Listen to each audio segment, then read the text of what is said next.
porque este caso de estudio ya nos lleva bastante tiempo. Pero claro, la gran ventaja de este caso de estudio es que hemos direccionado este caso para poder ver la cuestión del trabajo, ¿ya?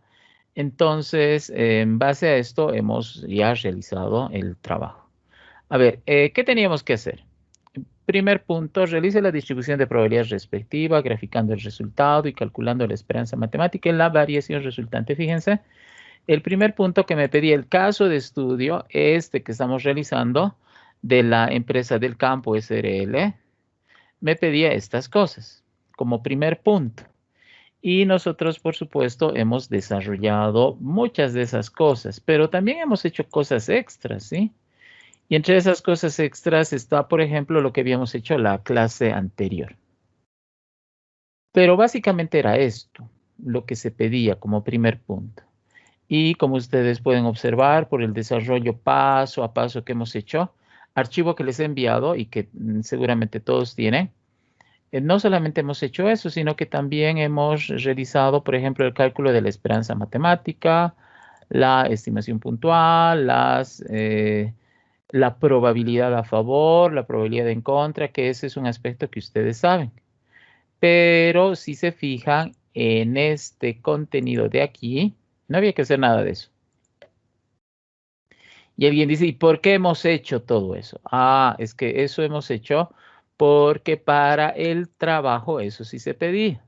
Entonces yo he aprovechado el caso de estudio que estamos desarrollando para mostrarles que todas estas cosas sin problemas se podían realizar correctamente, ¿no? Y sin mayor inconveniente. Y esto también. Así que en teoría ustedes ya con la ayuda de ese caso de estudio pueden desarrollar todo esto de aquí. Por favor, no se van a descuidar. Bien, entonces, ahora si regresamos al caso de estudio, al de verdad, en el punto 1 teníamos que hacer esto. Y hemos terminado haciendo cosas extras. Y esas cosas extras son, por ejemplo, esperanza matemática, estimación puntual y por intervalos. No, eso no he pedido. Probabilidad de las estimaciones tampoco. Probabilidad de las estimaciones por intervalo tampoco he pedido. Por probabilidad en contra tampoco hemos pedido. Es decir, no hemos pedido ninguna de las cosas que hemos hecho. Por supuesto, esas cosas que hemos hecho servían para el trabajo. Así que no está de más. Más bien súper que eso hayamos hecho. Bien, sin embargo, aquí no pedí eso. La distribución de probabilidad, el gráfico, la esperanza matemática y la variación resultante. Entonces venimos aquí. La distribución de probabilidad, ahí está. El gráfico, ahí está. La esperanza matemática, ahí está. Y la variación resultante, ahí está. Entonces, hasta aquí nomás era lo que teníamos que hacer según el caso de estudio.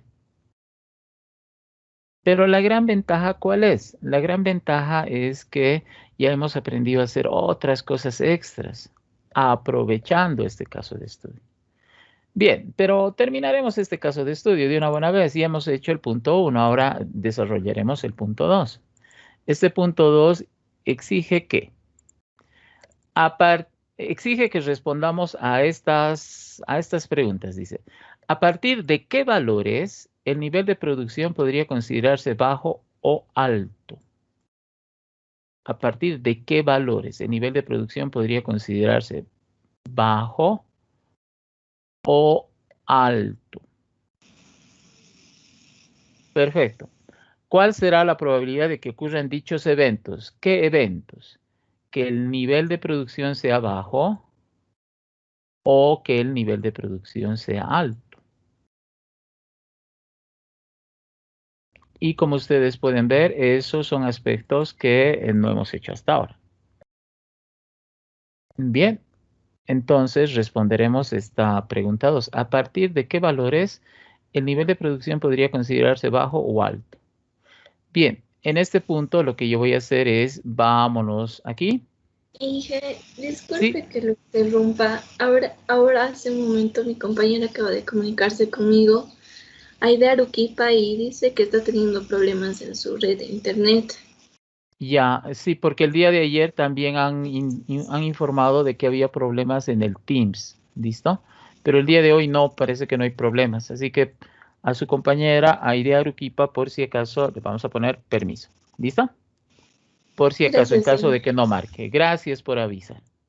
Bien, regresamos donde estábamos y estábamos...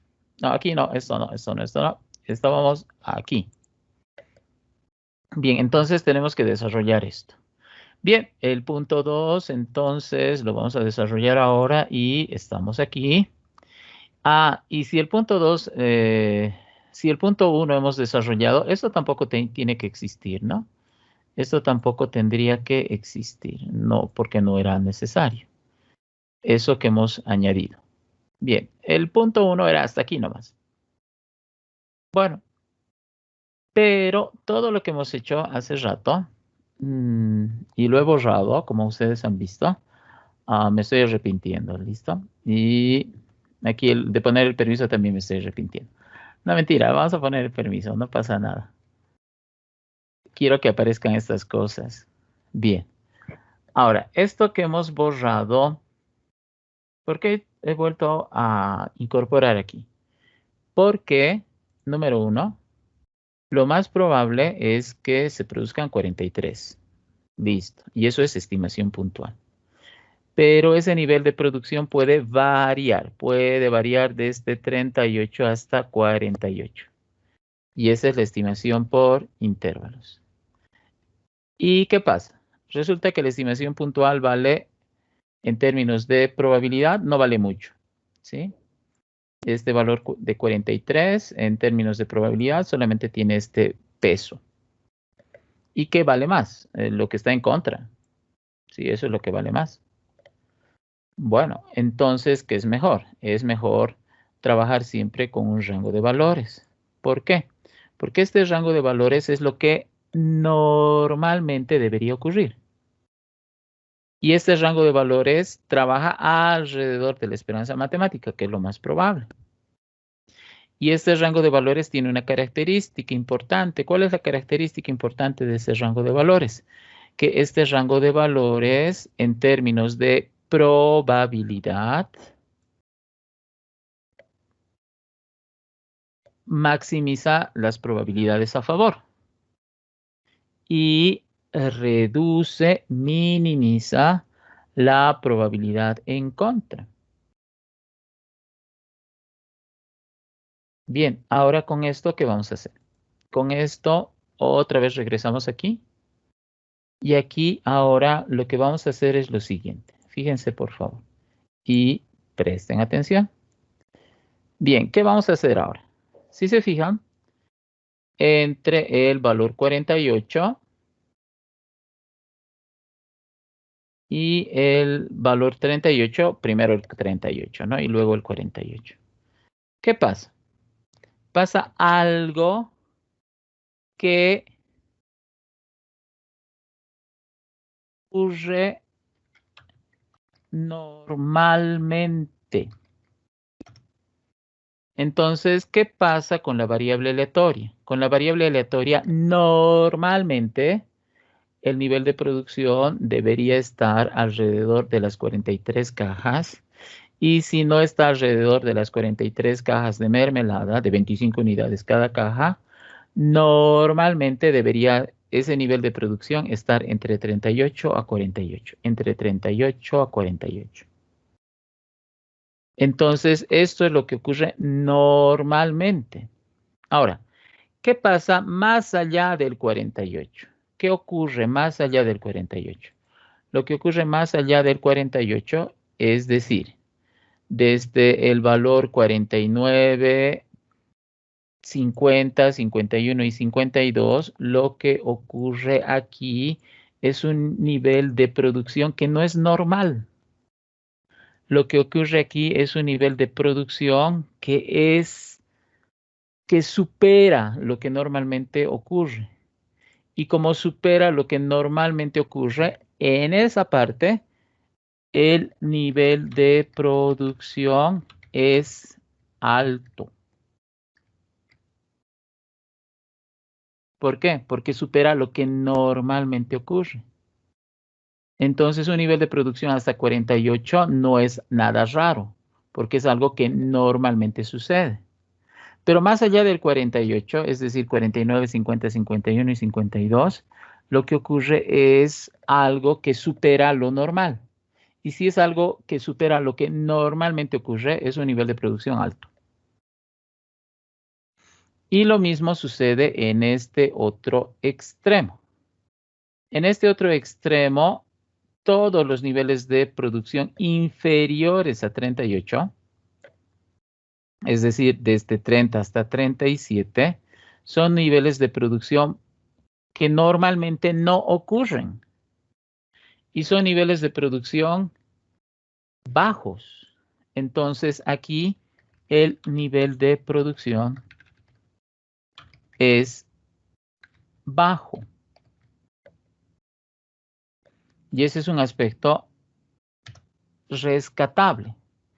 Es decir, todo lo que está fuera de los límites de la estimación por intervalos, por encima o por debajo de los intervalos, se considera algo que normalmente no ocurre, algo normalmente alto o algo normalmente bajo. Entonces aquí ya tenemos lo siguiente. Pregunta. ¿A partir de qué valor el nivel de producción se considera bajo? Y la respuesta es menos de 38 unidades o de 38 cajas, el nivel de producción es bajo. Así que según los datos y según el dominio de la variable aleatoria, producir entre 30 a 37 cajas de mermelada por día laboral es un nivel de producción que se considera bajo. Y a partir de las 49 cajas producidas diariamente hasta las 52, el nivel de producción se considera alto. Entonces, fíjense, de esta manera nosotros ya responderíamos a la pregunta o a las preguntas que se nos han hecho. El nivel de producción es bajo cuando se producen 37 o menos cajas de mermelada por día laboral. Y el nivel de producción es alto cuando se producen 49 o más cajas de mermelada por día laboral. En consecuencia, ya hemos descubierto otra utilidad que tiene la estimación por intervalos. ¿Cuál es la otra utilidad que tiene la estimación por intervalos? Es que todos los valores que están fuera de este rango, de este intervalo de estimación, se consideran valores inusitadamente altos o inusitadamente bajos. Porque la estimación por intervalos siempre, pero siempre, por favor, eso escuchen bien, siempre hace referencia a algo que ocurre de manera normal, de manera habitual. Así que aquí ya tenemos una super referencia. Y esta super referencia a mí me va a permitir desarrollar y responder al fin a esta parte de la pregunta. ¿Por qué? Porque, si se fijan, aquí ya tenemos esto. Todos los valores que están entre 38 y 48 es lo que normalmente ocurre. Todos los valores que son menores a 38, es decir, porque 38 está aquí, en lo que normalmente ocurre. Entonces, todos los valores menores a 38, es decir, desde 30 hasta 38, pero sin tomarlo en cuenta, porque es un intervalo abierto, son los que se encuentran por debajo de lo normal. Y todos los valores mayores al 48, en este caso de 49 para arriba, ¿no? Son valores que se encuentran por encima de lo normal y según el dominio de la variable aleatoria y según estos límites que hemos encontrado, entonces 38, pero menos de 38, ¿no? Y 48, ¿sí? Pero por supuesto más de 48, hacen referencia a esto que habíamos mencionado. Así que el intervalo hace referencia al conjunto de datos de X que normalmente se espera que ocurra. Y aquí tenemos, a ver, esto vamos a aumentar para que salga todo. Entonces aquí ya tenemos esas referencias. Ahora, el nivel de producción se considera bajo cuando se producen entre 30 a 37 cajas de mermelada por día. El nivel de producción se considera alto cuando se producen entre 49 a 52 cajas de mermelada por día, fíjense. Y esa es la conclusión a la que hemos llegado. Ahora, si regreso aquí, me está pidiendo otra cosa. Me está pidiendo que diga cuál será la probabilidad de que ocurran estos eventos. Es decir, que el nivel de producción sea bajo y que el nivel de producción sea alto. Bien, regresamos aquí. Y por supuesto, aquí tenemos, ¿no? La probabilidad de que el nivel de producción se considere bajo es la probabilidad de que X sea menor que 38. Es decir, entre 30 hasta 38, pero sin tomar 38. En otras palabras, de 30 a 37. Y por tanto, va a ser la sumatoria de las probabilidades de X desde 30 hasta 37. Es decir, estos dos valores, solamente estos dos. ¿Por qué solo estos dos? Porque solamente esos existen en la variable aleatoria. Y por tanto, la probabilidad de que el nivel de producción sea bajo es este valor de aquí. Es decir, un 9.678%. Y uno ve esto y dice, sí, está bien. ¿Pero por qué solo estos dos? La respuesta es bien obvia. Porque esos dos valores están aquí. Esto se movió, ¿listo? Esto también se movió. Ahora sí. Entonces tenemos esto, que es el nivel de producción bajo, fíjense. Y tenemos esto, que es el nivel de producción alto. No se olviden, el 48 es un límite abierto, ¿no? El 48 legalmente pertenece a esta parte de aquí, lo mismo que el 38, pero eso ya está en vano de decir, ¿no? Ustedes que son bien capos en matemáticas, cálculo 2, ecuaciones integrales y diferenciales, cálculo 1, álgebras y todo eso. No, esto está por demás decirles. Bien, ya está. Y ya tenemos esa probabilidad. Por supuesto, no hemos tomado en cuenta todo, solamente hemos tomado en cuenta dos, porque esos dos son lo único que ocurre, ¿no? Que sea 30 hasta 37. El resto tiene una probabilidad de 0. Por eso solamente hemos sumado lo de 30 y lo de 37. Este es de 30 y este es de 37. Los otros hemos obviado porque ya su resultado es 0. Esta es la probabilidad de que el nivel de producción sea bajo. Y la probabilidad de que el nivel de producción se considere alto es esto, que ya sabemos que es esto, y por tanto, ¿qué tengo que hacer? Tengo que sumar todas las probabilidades desde 49 hasta 52. Bien, esto es de 49, 50, 51, 52. Y el resultado es 0,12904. Y obviamente esto ya sabíamos, ¿no? La probabilidad de que el nivel de producción se considere normal es la probabilidad del intervalo de estimación. Eso ya sabíamos, que era 0,7742. Que obviamente aquí está con más decimales. Si se fijan, tengo dos versiones de la misma aplicación. Solamente que esta versión de aquí, esta que les estoy mostrando, es la versión tipo trabajo.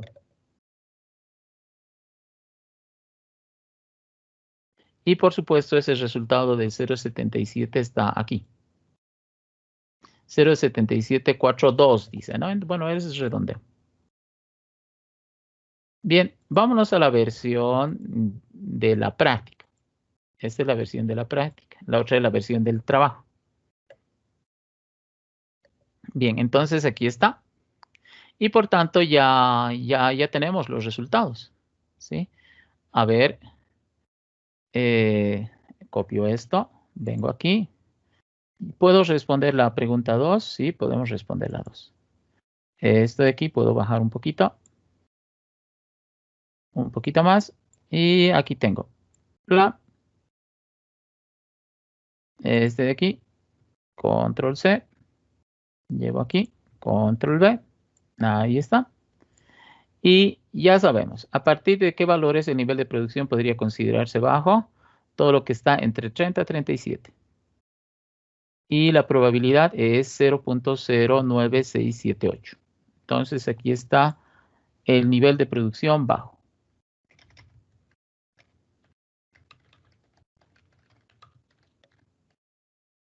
Nivel de producción bajo.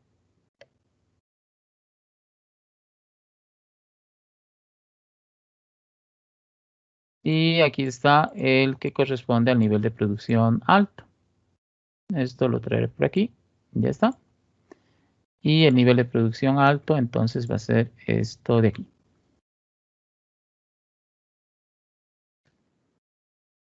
Ya está. Y como ustedes pueden ver, de esta manera así súper sencillita, ya hemos respondido la pregunta que me han hecho.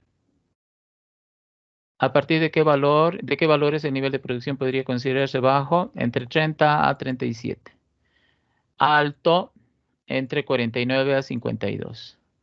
La probabilidad de que ocurran estos eventos, el nivel de producción sea bajo, 0.09678. Que el nivel de producción sea alto, 0.12904. Pregunta, ¿qué es más probable? ¿Que el nivel de producción sea bajo o que el nivel de producción sea alto? Y uno dice, es más probable que el nivel de producción sea alto. Y esto ratifica algo que habíamos hablado la clase anterior y que es importante, solamente que muchos no atienden o no creen que es importante. Ya, pero ¿qué era importante? Era importante esta situación. A ver, llegando aquí. Era importante, bueno, esto tengo que finalizar, ahora sí. Era importante, ¿qué cosa? Era importante el hecho de que la distribución de probabilidad tenga, si es que empiezo por aquí y más o menos voy, a ver, ya probando, listo. Más o menos voy haciendo las cosas así. Esta distribución de tipo asimétrico, ¿no? Asimétrico a la derecha, donde era más probable los niveles medios, pero también los niveles altos. Y eso es precisamente lo que estamos ratificando aquí. Que precisamente el nivel de producción medio es el más probable. Pero no solamente el nivel de producción medio, sino también el alto. Y por tanto, se ratifica ese hecho de esa distribución asimétrica a la derecha, fíjense. En una distribución asimétrica a la derecha, lo medio y lo alto es lo más probable. Y había sido cierto. Lo medio tiene una probabilidad de 0.77, ustedes han visto, y lo alto es más probable que lo bajo. Así que está bien todo lo que estamos razonando, estamos pensando. Ese es un muy buen ejemplo que ratifica todos estos aspectos. Bien, ya hemos terminado esto. Miren, no había sido nada del otro mundo, había sido algo fácil.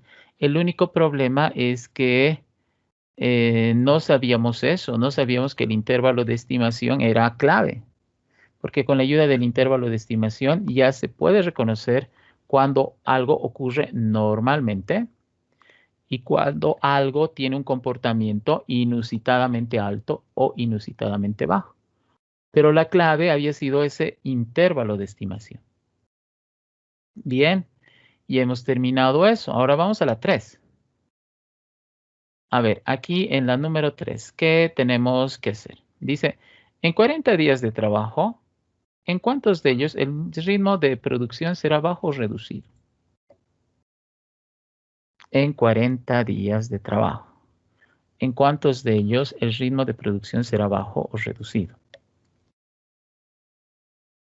¿Cómo voy a hacer eso? Fácil. Tenemos que asociar estos 40 días de trabajo con el hecho de que el nivel de producción sea bajo o reducido, con que se produzcan estas cantidades. Y que se produzcan esas cantidades tiene una probabilidad de ocurrir, ¿qué es esto? Entonces, ¿qué vamos a hacer aquí? Aquí lo que tenemos que hacer es hacer algo tipo regla de 3. Y uno dice, ¿y cómo vamos a hacer eso que es tipo regla de 3? La respuesta, bien facilito. Esos 40 días de trabajo, eso que va a ocurrir en el futuro, estos 40 días, para nosotros va a representar el 100% de lo que va a venir, de lo que va a suceder, de lo que va a acontecer. Y a mí me está preguntando, de esos 40 días, ¿en cuántos de esos días el nivel de producción será bajo o reducido? Obviamente ese nivel de producción bajo reducido es esto, que en términos de porcentaje sabemos que es 9,678%. Entonces, ¿aquí qué decimos? En el 9,678% de las veces el nivel de producción va a ser bajo. La respuesta es, ¿a cuánto equivale eso? Y uno dice, pero esto es hacer regla de 3 nomás. Hay que hacer regla de 3. Lo único que hay que hacer es multiplicar 40 por 9,678% y eso dividir entre 100%. O sea, esto y esto se va y estos son días. Entonces, así como en físico-química las magnitudes importan, así que aquí nosotros vamos a tener el número de días en los que va a ocurrir este 9,678. Es decir, que el nivel de producción es bajo. Así que eso es lo único que tenemos que hacer. Nada más. Regla de 3. Bien, entonces, ¿cómo hacemos eso? Número 1, N, es decir, días de trabajo a futuro,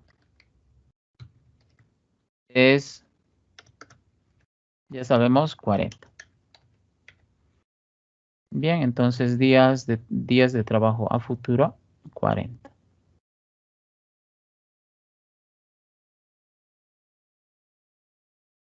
Ahora sí, alineando.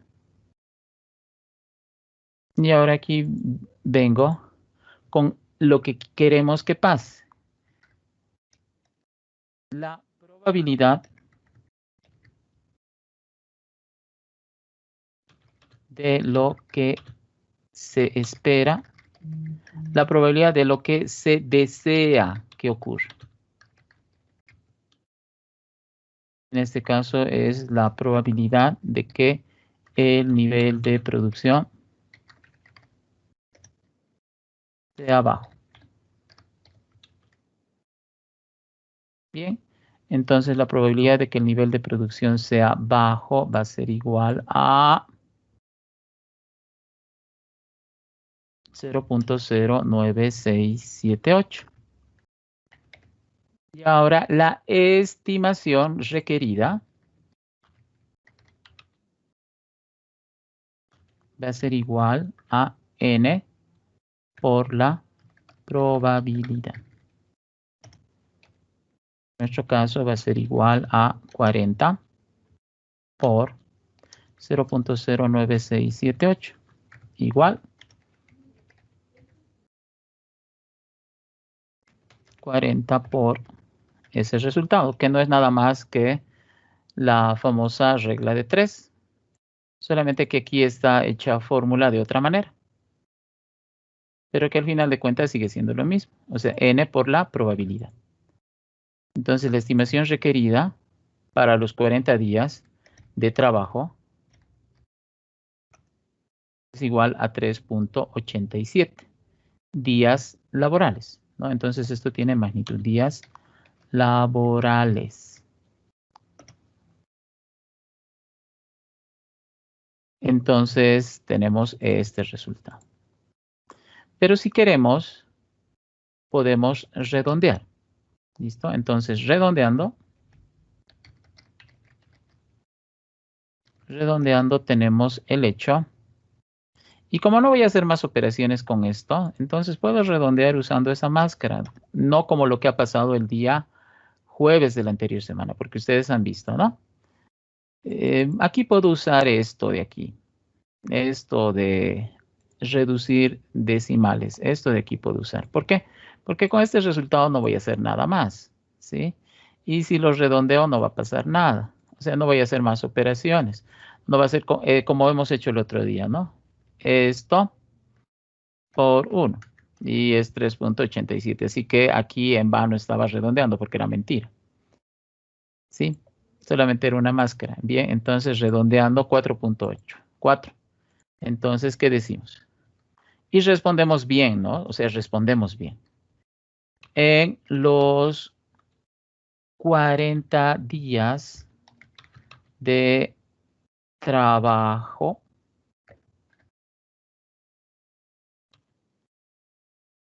y aquí una condición, fíjense, y voy a hacer con mayúscula y luego le voy a poner color rojo.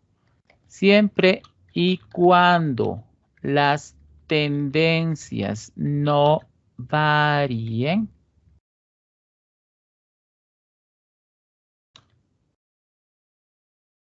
se espera que en 4 de los 40 días el nivel de producción sea bajo o reducido. Y fíjense, estoy respondiendo bien. Como se ha respondido como desearíamos responder. ¿Ya? No que aparezca ahí mágicamente un 40 y después uno ni sepa que es ese 40. O ese 4. ¿Ya? Nada más. O sea, eso sería todo. Nada más. Y como ven, ya está. Pero aquí voy a marcar esto de aquí. Y yo considero que esto que estoy remarcando es clave. ¿Por qué? Porque esto de verdad ocurriría, o sea, esto que estamos diciendo, de verdad ocurriría siempre y cuando esta situación se mantenga. Si esta situación no se mantiene y cambia de manera brusca, entonces este 4 es una mentira. Entonces, en los 40 días de trabajo, siempre y cuando las tendencias no varíen. Y uno dice, ¿qué tendencia? La tendencia de producir un nivel bajo, que tiene una probabilidad de 0,9678. Siempre y cuando esa tendencia no varíe, esto va a ocurrir. Caso contrario, esto que estamos diciendo no va a pasar. Y ya está. Ya hemos acabado. Como ustedes pueden ver. Ya hemos terminado este caso de estudio, fíjense.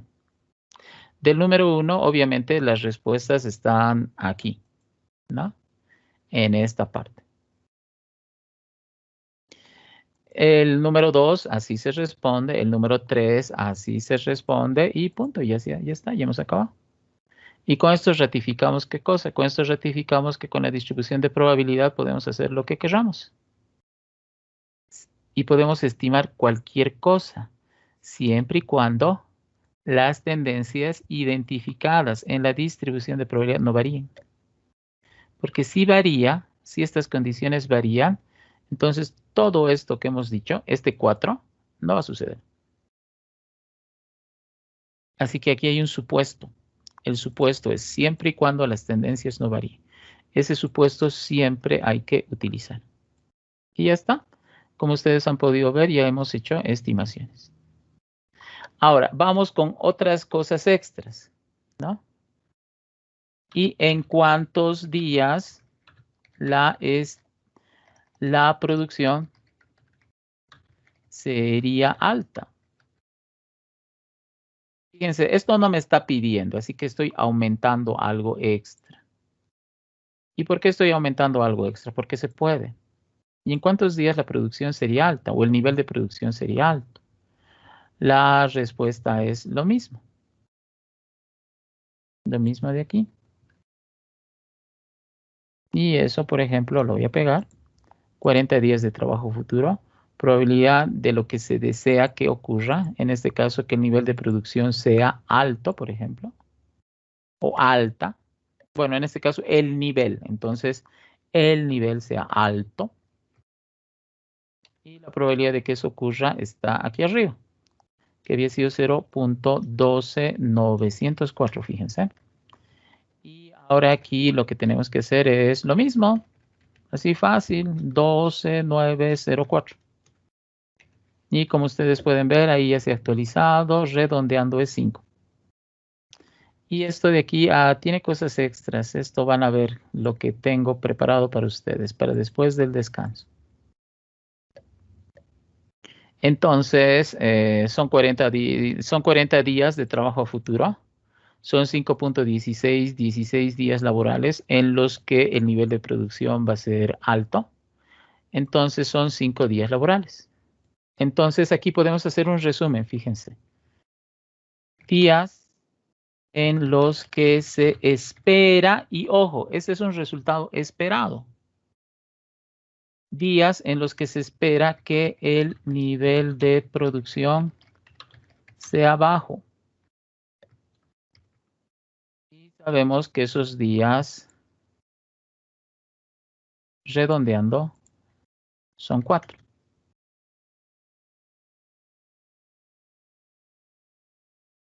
Entonces tenemos 4 días. Días en los que el nivel de producción sea alto. Si ustedes ven, es 5, que es lo que hemos hecho hace rato. Y aquí, días en los que se espera que el nivel de producción sea normal. Y uno dice, ¿y eso cómo voy a hacer? Fácil, 40 menos 4 menos 5. O sea, por puro complemento. 31. Y obviamente ahí están los 40 días. Y como ven, ya hemos identificado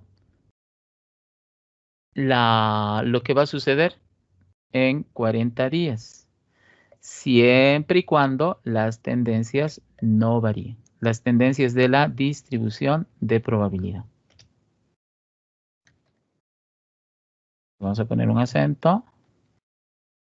El nivel de producción sería alto, así para que no haya discordancia, ¿sí?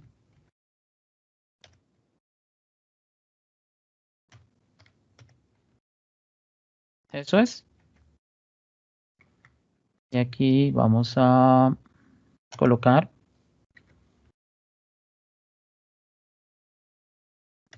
y vamos a responder como se debería responder, ¿no? Sea alto. Y el resto ya no lo tomamos en cuenta. Y esto de aquí, luego vamos a trabajar luego del descanso, porque hay cosas extras. Y esto de aquí va a ser, en resumen. En resumen. En resumen, esto es lo que debería ocurrir.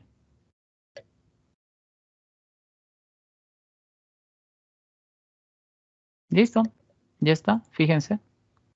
Pero ojo, siempre y cuando las tendencias que hemos identificado aquí, estas tendencias que aquí estamos viendo en el gráfico, no varíen. Porque si esto va a variar, todo lo que hemos hecho aquí hay que recalcular. No sirve. Y uno dice, pero esas probabilidades, ¿será que varían o no varían? Claro. ¿Y cuál es la ventaja de esto? La ventaja es que la información se va a ir actualizando. Y lo que yo debería hacer si tengo mi empresa o si yo soy jefe de producción es ir anotando toditas las estadísticas de todos los días de producción. Por ejemplo, del día 63, del día 64, del día 65, del día 66, del día 67, del día 68, del día 69, del día 70. Tendría que ir registrando, seguir registrando los resultados. Y uno dice, ¿y por qué seguir registrando los resultados? Porque hay algo que se llama ley de los grandes números. La ley de los grandes números dice que la probabilidad frecuencial se acerca a la probabilidad teórica siempre y cuando el experimento se vaya repitiendo una y otra vez, de manera indefinida. Me imagino que ustedes han visto la ley de los grandes números, tal como he enunciado ahora. Si es que han visto, perfecto. Si es que no han visto, voy a aclarar algo después del descanso. ¿Listo? Bien, entonces haremos una pausa en nuestra clase y nos vemos después del descanso. Gracias por su atención. Otras variables aleatorias adicionales. Con la que hemos trabajado es esta. Número de cajas de mermelada producidas por día laboral. Sí, como ven, aquí está todo lo que hemos hecho. Obviamente la distribución de probabilidad, ¿sí? La distribución de probabilidad. Pero aquí tengo otras dos variables aleatorias. Obviamente ustedes saben que la variable aleatoria tiene que llamarse X, ¿no? Y aquí tengo otra, que es número de personas por turno laboral. ¿Y eso qué significa? Son las personas que normalmente trabajan en la producción. Y resulta que en esta empresa, 5 personas trabajan en un turno el 40% de las veces. 6 personas el 30% de las veces. 7 personas el 16% de las veces. Y como máximo, 8 personas el 14% de las veces. Total, 100%. Y como ustedes pueden ver, aquí tengo una variable bien importante que se llama fuerza de trabajo o mano de obra directa. Y el número de personas por turno no es estable. Y uno dice, ¿por qué no es estable?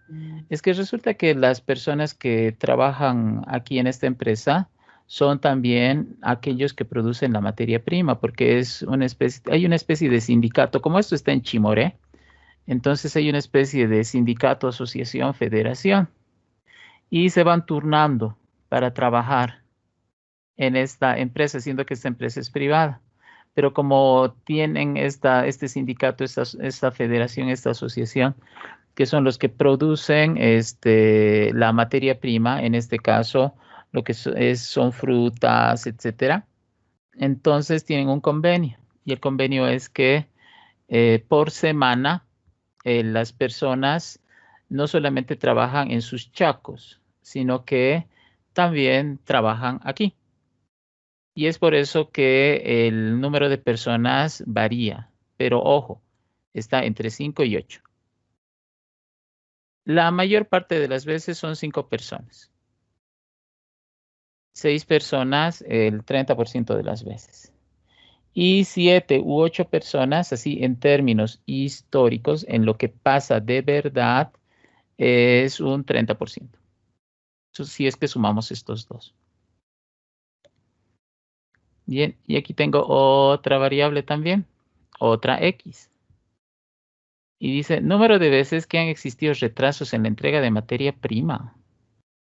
Y uno dice, ¿qué pasa? Es que la materia prima hay que entregar y el problema es que si no hay materia prima, el proceso productivo se puede retrasar. ¿Y qué ha pasado? Han existido 0 retrasos en la entrega de la materia prima por parte de los proveedores, que paradójicamente son los mismos del personal, ¿sí? 0 retrasos el 87% de las veces. Sin embargo, hay un 13% de las veces, que es el complemento, ¿no? Del 87% de este 0,87, en las cuales ha habido algún retraso.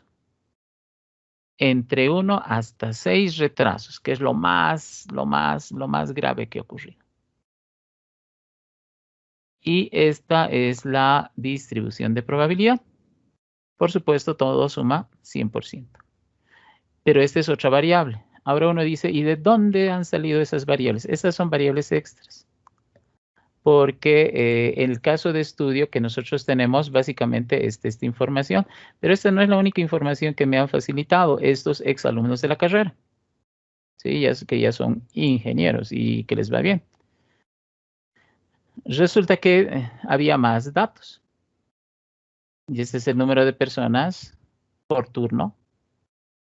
Y este es el número de retrasos, ¿sí? Por mes. Obviamente el hecho de que haya 0 retrasos es algo remarcable, ¿no? El gran problema es que esto ha ocurrido en porcentajes el 87%.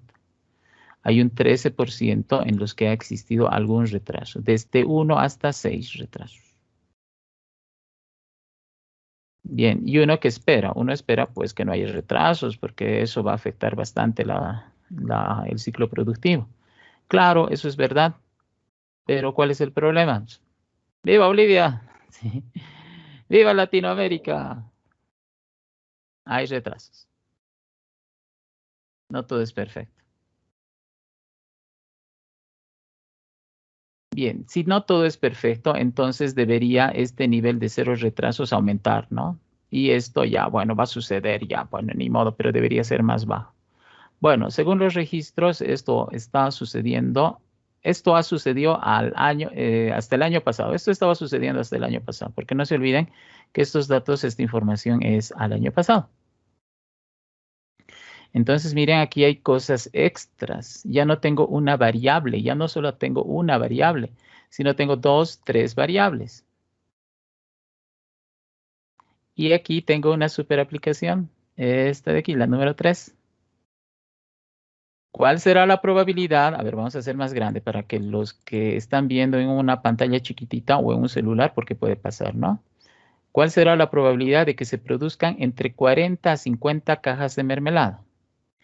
Y que en la producción de dicha cantidad participen entre 5 a 6 personas. Y que al momento de acumular la materia prima para la producción indicada no hayan existido retrasos. Y como pueden ver, esto de aquí es un caso multivariado. ¿Por qué? Porque aquí quiero calcular una probabilidad conjunta de que ocurra esto. A ver, vamos a borrar esta parte de aquí. De que ocurra eso, pero no solamente quiero que ocurra eso, sino también quiero que la cantidad de personas que van a participar en la producción sea de 4 a 5 y que al momento de acumular la materia prima para esa producción no hayan existido retrasos. Así que como ven son varias cosas. ¿Cuántas cosas quiero que pasen al mismo tiempo? Quiero que pasen 3 cosas. 3 cosas. Quiero que participen 3 variables aleatorias de manera simultánea, no una, no 2, 3. Entonces aquí vamos a calcular probabilidades para un caso multidimensional, multivariado. Y fíjense, está complicadito nomás. ¿Por qué? Porque tiene que producirse de 40 a 50 cajas. Y tienen que estar de 5 a 6 personas. Así que, por ejemplo, esta variable de producción tiene un rango de valores que debe cumplirse. Y esta otra variable, número de personas, también tiene un rango de valores que debe cumplirse. Este de aquí no, solamente que no hayan existido retrasos. Es decir, 0 retrasos, ¿no? Pero fíjense, una, dos, tres variables y la variable 1 y la variable 2 tienen eventos diferentes. Ahora, ¿cómo se hace eso? Me imagino que tal vez muchos ya digan, sí, ya sé cómo hacer esto. Perfecto. Pero lo primero que vamos a hacer es, aquí hay X, aquí hay X, aquí hay X, y yo con todas esas X me voy a volver loco. ¿Por qué? Porque no me voy a ubicar. Entonces, ¿qué vamos a hacer? La primera X que sea 1. ¿Listo? X1. Y X1 como subíndice. ¿Listo? Como subíndice, entonces. Subíndice. Listo. Ya está. Tu número de personas por turno laboral. Esa es la segunda variable. X2 va a ser, pero como subíndice. Así también le hacemos caso a esa definición que ustedes recuerdan, ¿no? Que es una variable aleatoria. Es aquella que normalmente se le designa con la letra X y esa definición del libro, ¿se acuerdan, no? Cuando hemos avanzado precisamente eso. Y aquí X3. Y aquí X3, bueno, pues como subíndice. Así que aquí nosotros tenemos X1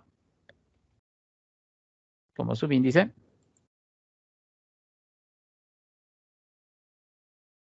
Y la probabilidad de X1, ¿sí? Después me voy a pelear con el subíndice, ¿listo?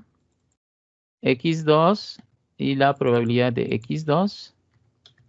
Y aquí tengo X3 y la probabilidad de X3. Luego me voy a pelear con el subíndice, no se preocupen. A ustedes les voy a enviar esto con X2 y X3 como subíndices. Tranquilos, tranquilas. ¿Ya? Bien, bien, bien, bien, bien, bien.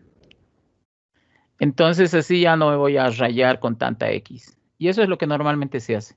Cuando se trabaja con más de una variable aleatoria y siendo que la variable aleatoria tiene que llamarse X, entonces anoto subíndices. Entonces todo es X, pero X1, X2, X3. Y ahora el orden, no importa, ¿sí? X1 podía haber sido el número de retrasos. X3 podía haber sido el número de personas. Y X2 podía haber sido el número de cajas de mermelada. O sea, el subíndice, el valor que tenga, no importa. O sea, es lo de menos. ¿Listo? Muchos se preocupan, no, este tiene que ser X1, este tiene que ser X2. Yo a esas personas les digo, ¿saben? Es lo de menos, porque al final de cuentas solamente es un problema que es de fácil solución y solo sirve para diferenciar las variables. O sea, no pasa nada aquí. ¿Listo? En el examen, si pasa eso, entonces pónganle la identificación que ustedes quieran. Pero así, siempre X y X1, X2, X3. Así obedecemos a esa disposición estadística, ¿no? Que la variable aleatoria en las distribuciones de probabilidad se llama X, punto. Pero como hay muchas ahora, porque es un caso multivariado, 3 variables, entonces hacemos esa diferenciación, nada más. Bien. Ahí lo dejamos esto y esto vamos a retomar. Primero tengo que explicar algo que es importante, ¿ya? A ver, ¿qué voy a explicar y qué es importante? A ver, ¿qué cosa? ¿Qué cosa? ¿Qué cosa? Esto voy a explicar que es importante. A ver, ¿qué? La ley de los grandes números. Pregunta, por favor, ¿alguien del curso conoce, sabe o han avanzado la ley de los grandes números? Por favor, yo le voy a agradecer a esa persona que me informe al respecto, si conoce, si sabe, si ha avanzado la ley de los grandes números. Ustedes saben, yo no les voy a reñir, no voy a hacer absolutamente nada al respecto. ¿Por qué? ¿Por qué les voy a reñir si no saben la ley de los grandes números? O sea, ¿por qué? Al que debería reñirle tal vez sea al docente, ¿no? Pero a ustedes, ¿por qué? Pregunta, ¿alguien del curso? Y me voy a ir a la pantalla del curso. Y veo que están 24 personas, no, 23 alumnos presentes, 3 faltando, o 7 faltando. Bien. Pregunta. Por si acaso voy a descargar mi lista de asistencia. Ya. Pregunta. ¿Alguien sabe ¿Qué dice la ley de los grandes números? ¿Han avanzado la ley de los grandes números en probabilidad el anterior semestre? Por favor, con toda la confianza del mundo, respondan a esa pregunta. ¿Quién sabrá? Inge, por mi parte no llegamos a ver eso. No han visto, ya. A ver, alguien, por favor, que tal vez haya visto eso. A ver, los oficiales, por favor. Los oficiales normalmente no mienten, ¿listo? Así que, por favor, díganme, ¿han llevado la ley de los grandes números? Por favor, si me pueden dar información al respecto. Inge, buenas tardes. En mi paralelo o en mi curso, el año pasado tampoco llevamos esa parte. No abarcamos mucho del temario que teníamos que llevar por falta de tiempo igual, entonces no lo vimos. Ya, está muy bien. Muchas gracias por la información. Bien. Este es loco. Ya. Loco, maestro. Ya, anda, mira tele. Muy bien, Angélica Mostacedo. Felicidades, ¿sí?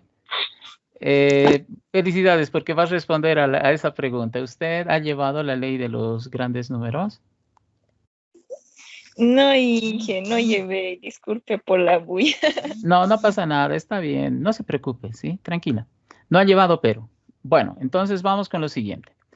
Resulta que en ese texto que les he dejado, que está aquí, en esta parte, y que por favor yo les repito, esto de aquí, descarguen. Ya saben, ahí está el formulario, ¿no? Pero este texto guía de introducción a la teoría general de probabilidades, por favor, descarguen esto de aquí. Y si quieren ver ejercicios así súper malditangos, perdón por decir eso, aquí hay unos casos de estudio bien interesantes que son de ingeniería comercial, pero les va a servir para que vean cómo son las cosas así bien malditangas. Perdón por ese término, sí me arrepiento de haber dicho. Mil disculpas. Bien, si vemos este texto, que les recomiendo que descarguen, ustedes van a ver que aquí, número 1, vamos a seguir haciendo todas esas definiciones, ¿sí? Por ejemplo, experimento, proceso que permite la ocurrencia de eventos, eventos o sucesos, colección de uno o varios resultados posibles de un experimento. Espacio muestral, conjunto de todos los resultados posibles de un determinado fenómeno o aspecto que se analiza. Pero ese fenómeno o aspecto que se analiza se obtiene por medio de un experimento, ¿listo? Entonces aquí hay varios elementos o conceptos que les va a ayudar a ustedes. Entonces échenle una miradita, por favor, a esto. Bien, resulta que aquí esto de aquí es el enunciado de la ley de los grandes números. Es el enunciado. Este enunciado tiene su representación simbólica que voy a hacer a continuación. Pero primero les leeré el enunciado. Si se fijan, aquí arribita, y por eso sería bueno que lean, por lo menos lean esta parte. Ya, por lo menos lean esta parte. Miren, aquí está la probabilidad frecuencial. Aquí está ese teorema de la probabilidad frecuencial. Y aquí arribita está la probabilidad clásica. Y esta es la fórmula de la probabilidad clásica, que es la ley de Laplace o el teorema de Laplace. ¿Listo? Resulta que hay dos formas de calcular probabilidades. ¿Listo? Miren, aquí está. Tipos de probabilidad. Existe una probabilidad objetiva y existe una probabilidad subjetiva. Obviamente la probabilidad subjetiva no es caso de estudio para nosotros. Esto no vamos a ver. Pero lo que nos interesa a nosotros es la probabilidad objetiva. Esto de aquí. ¿Listo? Esto de aquí. Y la probabilidad objetiva tiene dos formas básicas de calcularse en términos de probabilidad. Uno es la probabilidad clásica y la otra es la frecuencial. La probabilidad clásica es a través del teorema o la ley de Laplace. Y la probabilidad frecuencial es a través del teorema de la probabilidad frecuencial. Que eso ya más o menos sabemos y eso está en el formulario. Solamente que, si se fijan, hay esas dos formas de calcular probabilidades para eventos simples. Bien, la probabilidad clásica es esto, que es la ley de Laplace, que ya sabemos. Y aquí en la ley de Laplace está el espacio muestral, ¿sí? Que es este omega. Y en la probabilidad frecuencial no hay un espacio muestral, sino hay algo que se llama espacio experimental y está representado por el número de veces que se realizó el experimento. Y obviamente eso va como n. Entonces hay dos formas de calcular probabilidades muy parecidos, ¿no? Muy similares, casi es lo mismo, casi es lo mismo. Y la única diferencia es que uno tiene omega y el otro tiene n de omega. ¿Listo? A ver, aquí, por ejemplo, se está calculando probabilidades que están relacionados con lo que se ha mencionado más arriba, dice, ¿no? Aquí, y el evento definidos con anterioridad. ¿Sí? A ver, ¿cuál había sido el evento con anterioridad? Aquí. Dice, a ver, experimento, lanzamiento de un dado. Y uno dice, pucha, con dados otra vez. Sí, pues, es que esa es la forma de explicar probabilidades.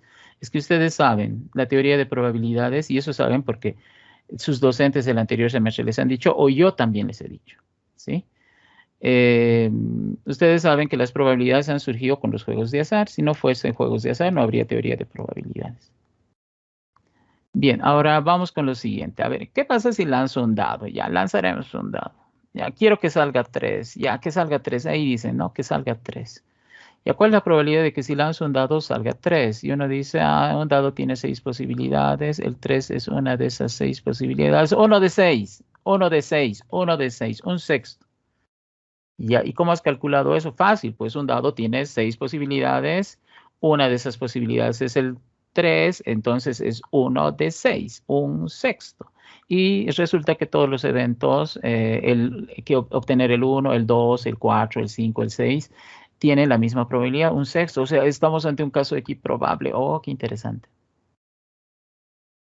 Sí, pero no importa, yo quiero que salga el 3. Ya, un sexto es la probabilidad de que salga ese resultado, un sexto. Bien, ahora la pregunta del millón es, ¿y cómo has determinado que es un sexto? La respuesta es fácil, pues porque he utilizado el número de veces que en el dado sale 3 y pues, el número de elementos del espacio muestral, que es el número de caras que tiene el dado.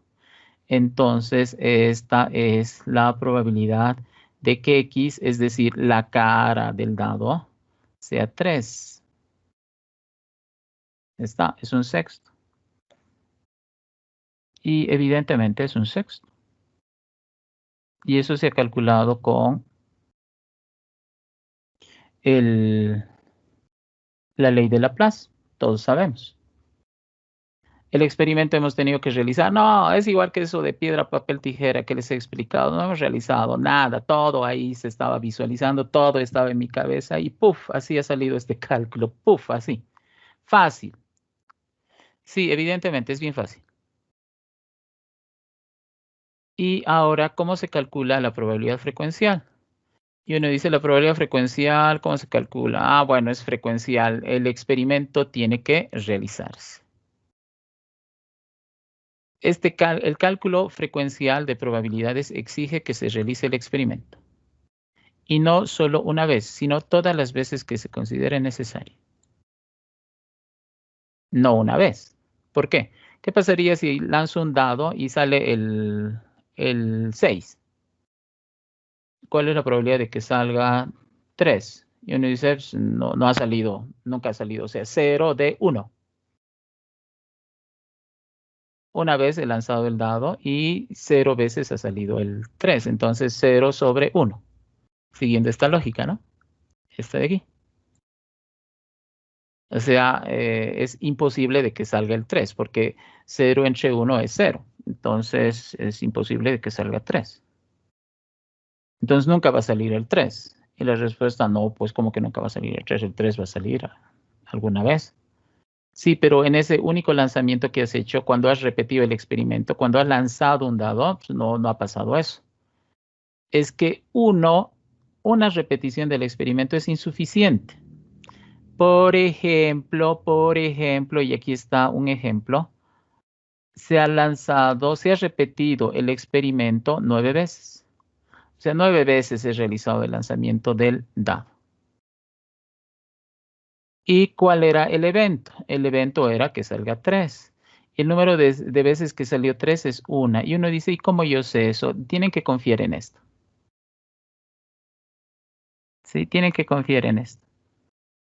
Entonces, la probabilidad de que ocurra x3, aquí le falta la x. Y no sé qué ha pasado, si se fijan, en todo le falta x en esta versión. La conversión al PDF algo ha debido pasar. Ya, no importa. Ya, la cuestión es 1 de 9 ahora. El experimento se repitió 9 veces. En esas repeticiones, el evento que salga 3 se presenta una vez. Entonces, la probabilidad frecuencial será esto. 1 de 9. O sea, 0.111 o 101. Y del otro, 1 de 6, o sea, 0.167. Entonces aquí, si comparamos los resultados, vemos que hay un problema. La probabilidad, esa teórica, esa que se calcula con el teorema de Laplace, y esta otra, no son lo mismo. No es lo mismo. ¿Sí? Por nada del mundo es lo mismo.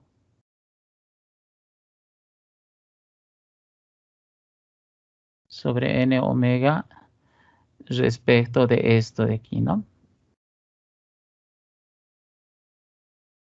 O sea, no es lo mismo. Igual que igual. Diferente. ¿Y por qué? Debería ser lo mismo.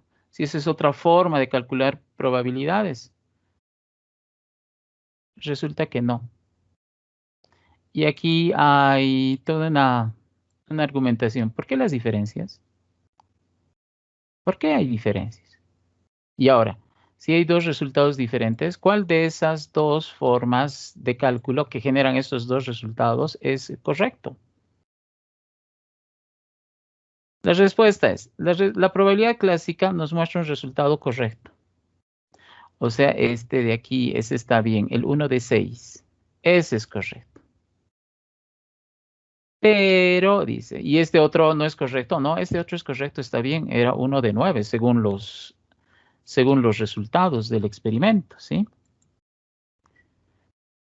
Pero resulta que este resultado de aquí, este valor de aquí, no es correcto, es una aproximación. Así que la probabilidad clásica, eso lo del teorema de Laplace, es correcto. Este otro de aquí, no está mal, pero solo es una aproximación. ¿Una aproximación a quién? Al valor correcto. Y ya, entonces uno dice, la probabilidad frecuencial, entonces no conviene usar, no hay que usar la probabilidad frecuencial, ¿sí?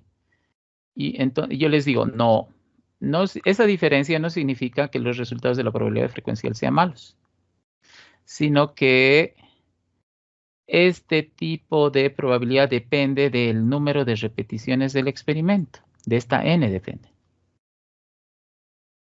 Y en la probabilidad frecuencial funciona algo que se llama ley de los grandes números. Y esa ley de los grandes números, ¿qué dice? Esa ley de los grandes números dice, a medida que un experimento se repite una y otra vez,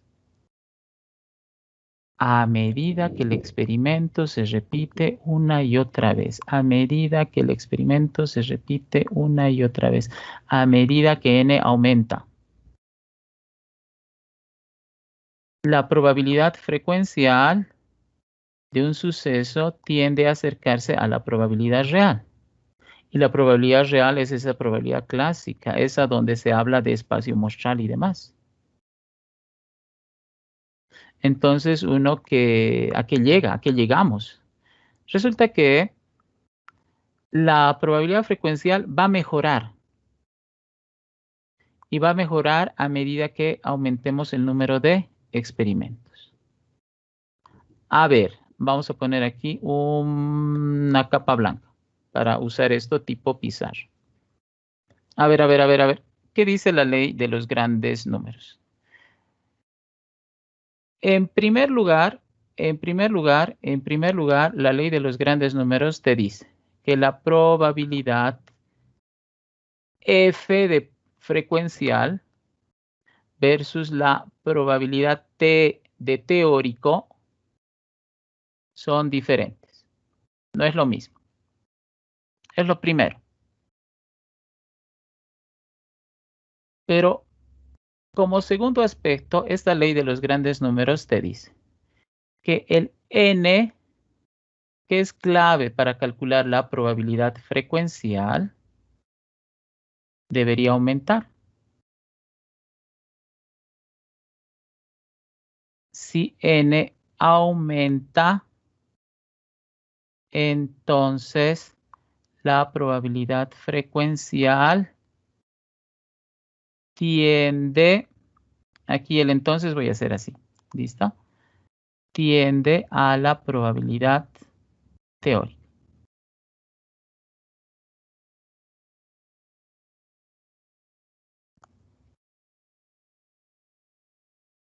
Y punto 3 con negro, con color negro. ¿Por qué estoy haciendo con eso? El punto 3 dice así. Si n tiende a infinito, entonces la implicación así con doble rayita. ¿Listo? La probabilidad frecuencial es asintóticamente igual, ¿sabe, no? Lo que significa eso. Asintóticamente igual a la probabilidad teórica. Es decir, si el número de repeticiones del experimento es bien grande y tiende a infinito, la probabilidad frecuencial se aproxima mucho, mucho, mucho, mucho a la probabilidad teórica, siendo casi lo mismo, si no es lo mismo. Entonces, ¿qué pasa? Vamos a pasar de este estado a esto de aquí. Asintóticamente igual. Lo mismo prácticamente. ¿Y qué significa eso? Que te tienes que olvidar del espacio muestral y esas cosas y trabajar con puros resultados experimentales. Y con puros resultados experimentales, mientras más datos tengas, mejor. Porque la probabilidad de esos resultados experimentales se va a acercar a la probabilidad real, a la probabilidad verdadera.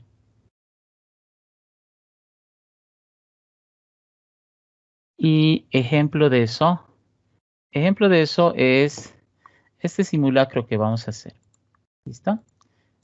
A ver, aquí tengo ese programa Minitab que ni siquiera les he dicho cómo se instala. Es que tampoco lo hemos usado. Y si lo estoy usando yo es para explicar algunas cosas. ¿Listo? Entonces aquí está mi famoso dado. ¿Listo?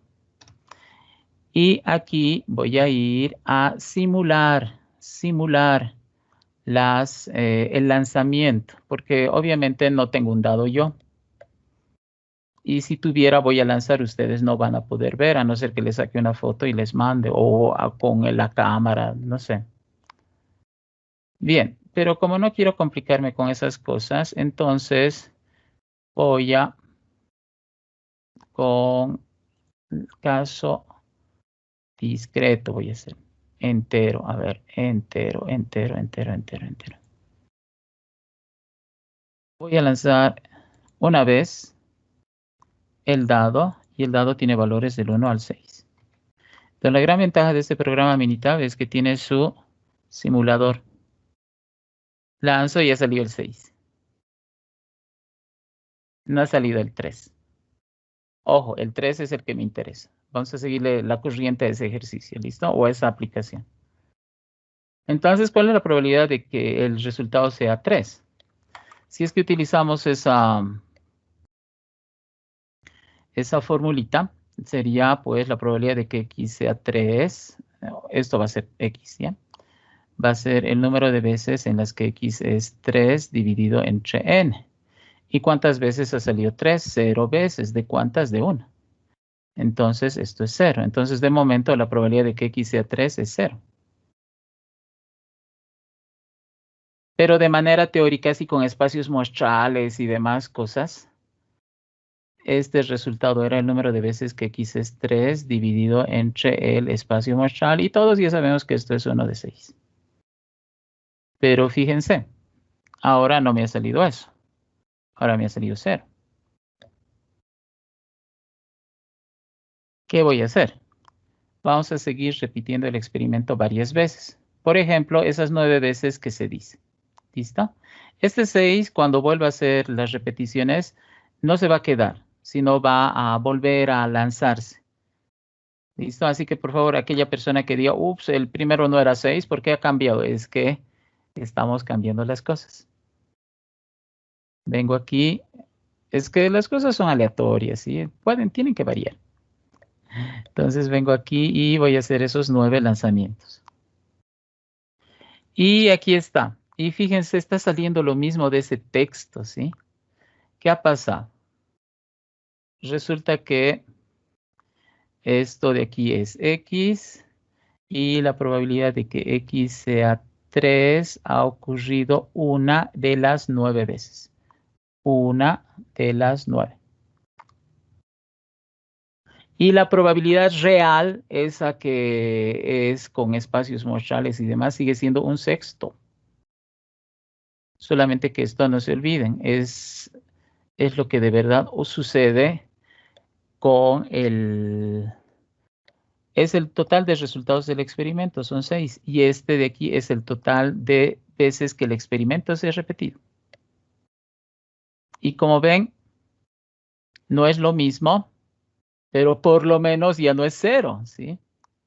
Por lo menos esto de aquí ya he eliminado lo que hace rato ocurrió. Por lo menos ahora ya no es 0, es 1 de 9. Bien, ahora la pregunta es, ¿y por qué a este de aquí se le considera que su probabilidad es real? Pregunta, ¿ha variado en algo el resultado? ¿El dado tiene 6 o no tiene 6 caras? Y de esas 6 caras, ¿una de esas caras es 3 o no es? Y deben admitir que es así. Por tanto, ese 1/6 es real. Es lo que de verdad tiene que pasar. Bueno, a ver. Esa ley de los grandes números que decía. Más repeticiones, más repeticiones. ¿Y por qué se llama ley de los grandes números? Se llama ley de los grandes números porque la n del número de repeticiones tiene que ser tan alto que mejor si esa n tiende a infinito. Infinitas repeticiones del experimento.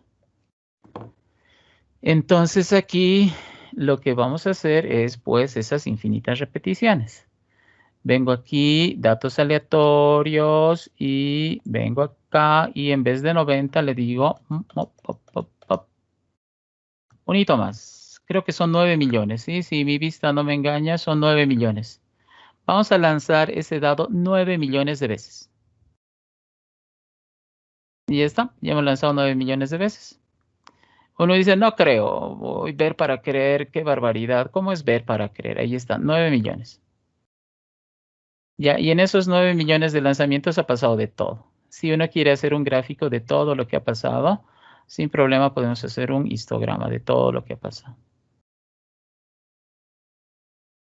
Y ahí tengo el resumen de todo lo que ha pasado.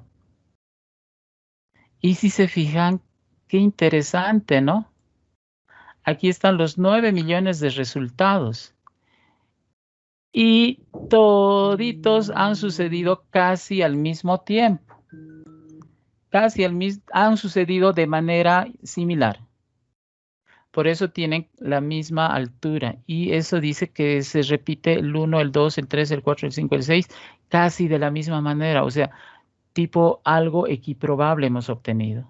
Ya, pero uno dice, no, pero yo quiero saber cuántas veces se ha obtenido el 3. El 3, ojo, es nuestra clave.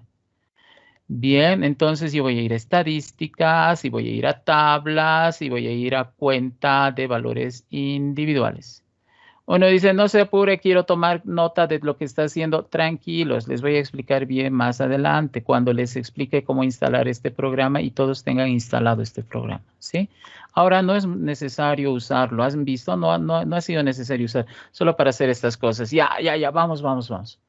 Del dado, conteos, a ver. Y bien, aquí tengo unos resultados que tal vez no les parezca muy espectacular a ustedes. ¿Listo? Pero la cuestión es que no tiene que ser tan espectacular.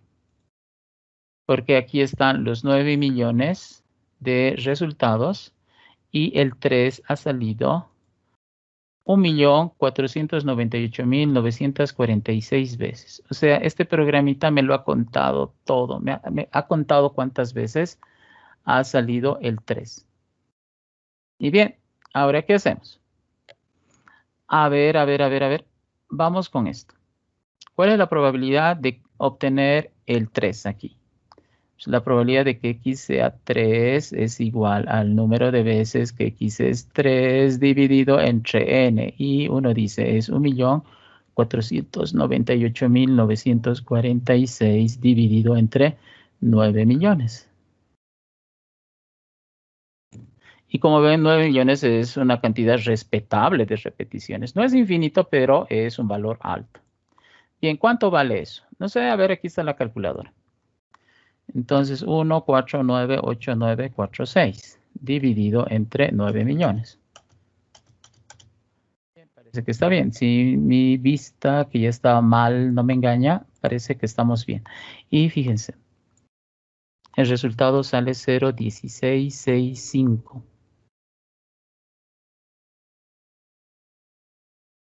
Y a ver, regresaremos al texto. A este texto de aquí. Aquí.